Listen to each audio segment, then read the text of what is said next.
Welcome to our celebration of vowed life in the Society of Jesus.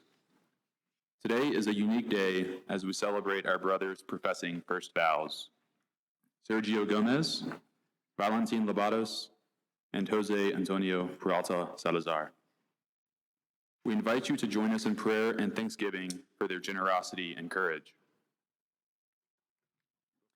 What does it mean to be a disciple of Jesus Christ? That's what our readings are inviting us into today.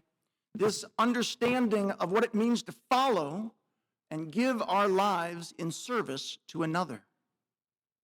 Jesus uses rather sober words for us today. Deny yourself, take up your cross, and follow me.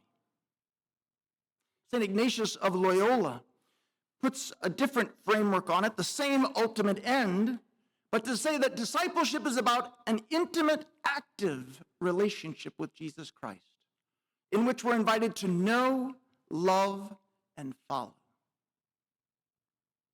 Pedro Rupe, Father General of the Society of Jesus in the 60s, 70s, and 80s, put his own sort of spin on that to say it's at the end of the day about falling in love.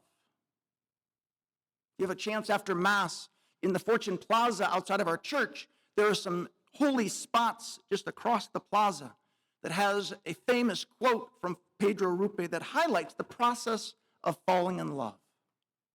And my hunch is we all know that process to some degree in our own lives. That what happens when you fall in love? That your horizon begins to change where things you didn't think were possible become possible.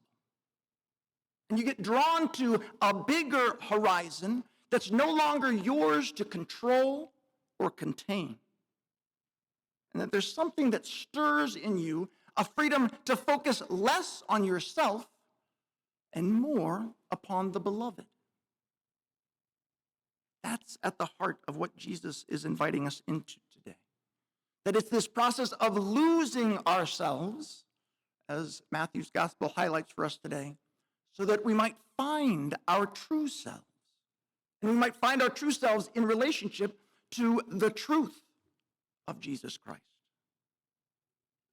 Today we gather as a faith community to celebrate what it means to be disciples and to reinvigorate in our hearts, recommit ourselves to what it means to give ourselves over to what it means to deny ourselves, to take up our crosses, to follow, to love in order to know, in order to serve, that we might give ourselves over to what the process of day in and day out is all about, of falling in love.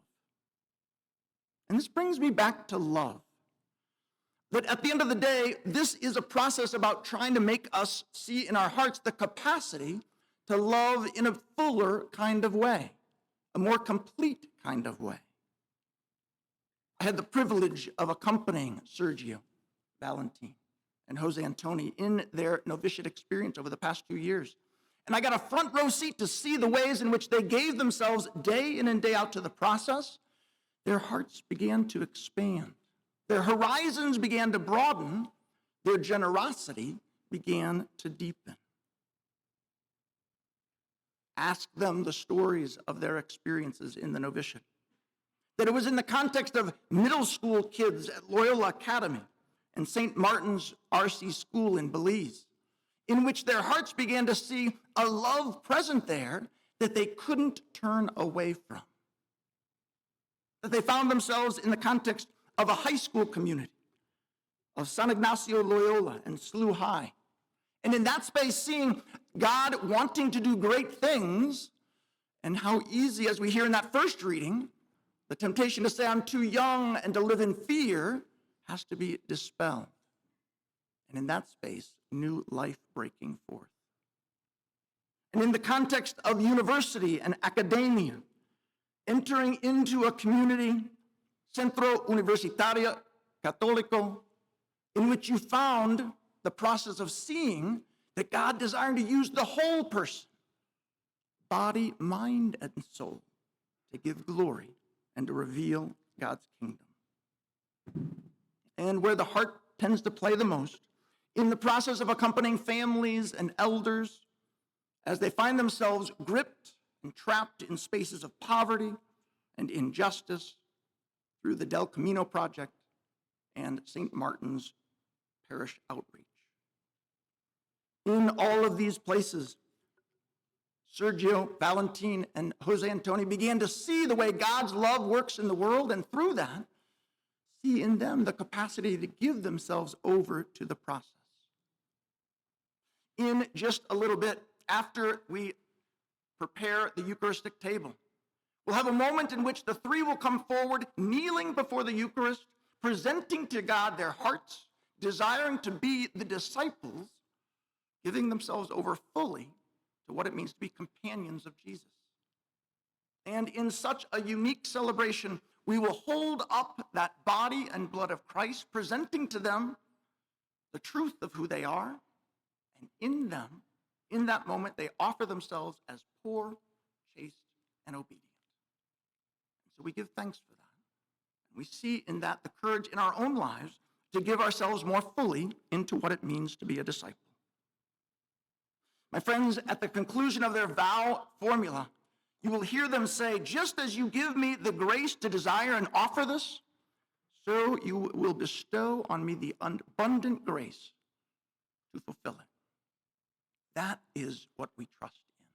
That this is a God who is constantly seeking to fill in for us the ways in which we fall short, so that what it means to follow Jesus might begin to reveal the truth of God's kingdom in the world today.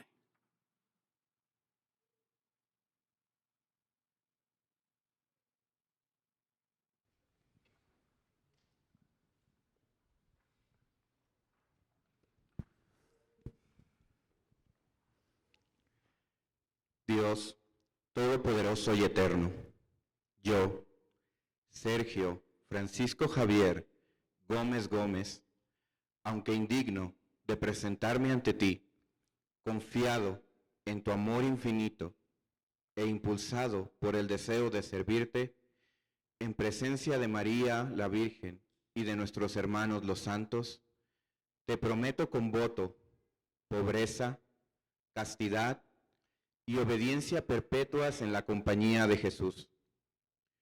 Y prometo entrar en la misma compañía para vivir en ella perpetuamente, entendiendo todo esto según las constituciones de la compañía.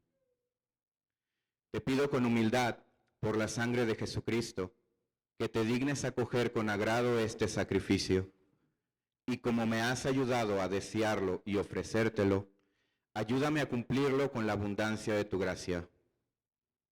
The Chapel of St. John Francis Regis, Denver, Colorado, August 8, 2026.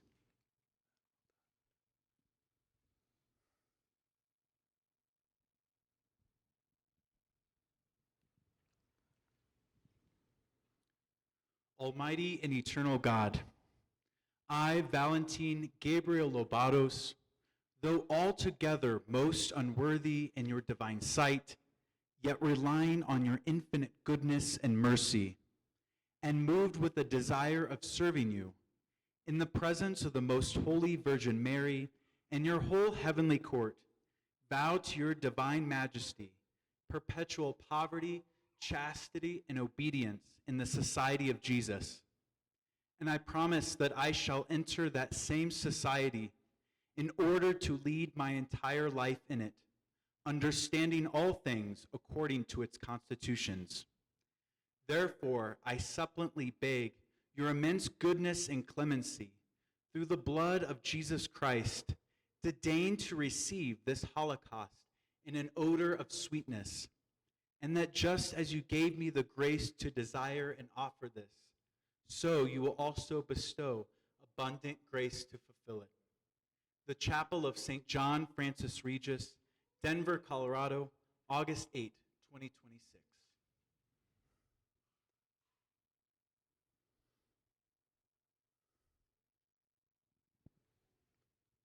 Dios Todopoderoso y Eterno, yo, José Antonio María Peralta-Salazar, aunque indigno de presentarme ante ti, confiado en tu amor infinito, impulsado por el deseo de servirte en presencia de María la Virgen y de nuestros hermanos los santos, te prometo con voto, pobreza, fidelidad y obediencia perpetuas en la compañía de Jesús. Y prometo entrar en la misma compañía para vivir en ella perpetuamente, entendiendo todo esto según las constituciones de la compañía. Te pido con humildad por la sangre de Jesucristo que te dignes acoger con agrado este sacrificio. Y como me has ayudado a desearlo y ofrecértelo, ayúdame a cumplirlo con la abundancia de tu gracia. The Chapel of St. John Francis Regis, Denver, Colorado, August 8th, 2026.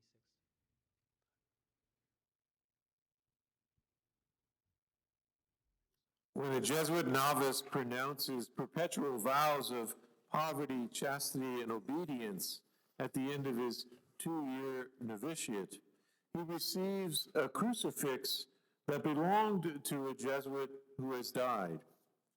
This crucifix reminds him that both Christ and the society in heaven accompany him in his mission ahead. Father Provincial Kirschman will now present the vow crucifixes to our vowed men.